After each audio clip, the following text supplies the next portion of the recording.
Darling of Davos మరోసారి AP CM Chandrababu Naidu Davos పర్యటనకి ready అవుతున్నారు. వచ్చే జనవరిలో ఆల్రెడీ గవర్నమెంట్ ఫామ్ అయిన తర్వాత పోయిన జనవరిలో దావోస్ టూర్కి వెళ్ళారు చంద్రబాబు నాయుడు, నారా లోకేష్ వెళ్ళారు. అనేక ఒప్పందాలు కూర్చుకున్నారు. వాటికి సంబంధించినటువంటి సారాంశాన్ని అనౌన్స్ చేయలేదు, కానీ ఫైనల్గా అన్ని ప్రాజెక్టులని ల్యాండ్ చేసుకున్నామని చెబుతూ వచ్చారు. లాస్ట్ విశాఖ సమ్మిట్ కావచ్చు, ఈ మధ్యకాలంలో జరిగినటువంటి 1.5 yearలో జరిగినటువంటి ఒప్పందాలు కావచ్చు, మొత్తంగా చూస్తే 13 లక్షల కోట్ల రూపాయల ఇన్వెస్ట్మెంట్స్ని ఆంధ్రప్రదేశ్కి తీసుకొచ్చా. ఇప్పుడు మ్యాగ్నెట్ ఆఫ్ ఇన్వెస్టర్స్ అని చెప్పని ఆంధ్రప్రదేశ్ని ప్రొజెక్ట్ చేస్తున్నారు. ఈ నేపథ్యంలోనే మళ్ళీ జనవరిలో జరగబోతున్నటువంటి దావోస్ సమిట్కి చంద్రబాబు నాయుడు తన టూర్ రెడీ చేసుకున్నారు, తన టీంను కూడా రెడీ చేసుకున్నారు. దావోస్ టూర్కి చంద్రబాబు నాయుడుతో పాటు ఇతర ముఖ్యులు కూడా వెళ్తున్నారు. నారా లోకేష్, మంత్రులు నారా లోకేష్, టీజీ భరత్ వెళ్తున్నారు. వారితో పాటు అధికారుల బృందం కూడా వెళ్తుంది. దానికి సంబంధించినటువంటి జియో వచ్చింది. ఈ నెల అంటే జనవరి 19 నుంచి 23వ తేదీ వరకు దావోస్ టూర్లో ఉంటారు. అంటే ఇందులో ట్రావెల్ టైంను కూడా ఎక్స్క్లూడ్ చేయాలని చెప్తున్నారు. ఇదో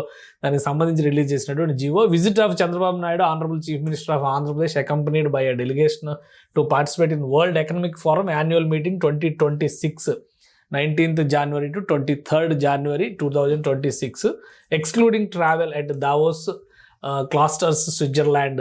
దానికి సంబంధించి జియో రిలీజ్ చేశారు. ఎవరెవరు ఆయనతో అకంపెనీ చేయబోతున్నారో అధికారుల జాబితా కూడా ఉంది. 19వ తారీఖు నుంచి 23వ తారీఖు అంటే దాదాపుగా 5 రోజులు అక్కడ కంప్లీట్ సమిట్స్లోనే 5 రోజులు గడిచిపోతుంది. ఆ తర్వాత ట్రావెల్ టైం చూస్తే కనుక ముందొక రోజు వెనకొక రోజు, మొత్తం వారం రోజుల పాటు ఆంధ్రప్రదేశ్ సీఎం దావోస్ బిజీలోనే ఉండే అవకాశం ఉంది. ఆయనతో అకంపెనీ చేసినటువంటి మినిస్టర్స్ టీంలో నారా లోకేష్ గారు, టీజీ భరత్ ఉన్నారు. అలానే Kartikeya Mishra, honourable secretary to chief minister, ఆయన ఉన్నారు. తర్వాత Yuvraj, honourable secretary to government industries commerce department. అలానే Bhaskar Katamneni, honourable secretary to government IT and C department. ఇంకా Shubham Bansal, IAS director of industries, ఆయన ఉన్నారు.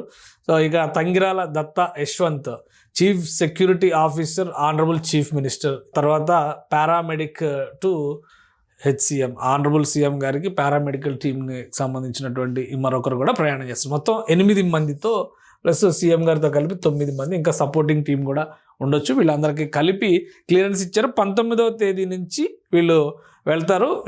దీనికి సంబంధించినటువంటి టీఏ, డిఏ ఇదంతా కూడా ప్రొసీజరల్గా చేసేటువంటిది. సో ఇదంతా పక్కన పెడితే వరుసగా 2వ సంవత్సరం దావోస్ టూర్కి వెళ్తున్నారు. ఆల్రెడీ ఇప్పటికే ఆంధ్రప్రదేశ్ని షోకేస్ చేసాం, అమరావతిని షోకేస్ చేసాం. విశాఖ సిఐఐ సమిట్ వేదికగా తీసుకొచ్చినటువంటి ఇన్వెస్ట్మెంట్స్, ఎస్ఐపిబి ద్వారా, స్టేట్ ఇన్వెస్ట్మెంట్స్ ప్రమోషన్ బోర్డు ద్వారా తీసుకొచ్చినటువంటి ఇన్వెస్ట్మెంట్స్ ఆల్మోస్ట్ 8,50,000 కోట్ల ప్రాజెక్టులు ల్యాండ్ అవుతున్నాయి. అంటే వాటికి సంబంధించినటువంటి ప్రొసీజర్స్, క్లియరెన్సెస్ అన్నీ ఇచ్చేసాం, అవన్నీ కూడా ల్యాండ్ కాబోతున్నాయి అన్నారు.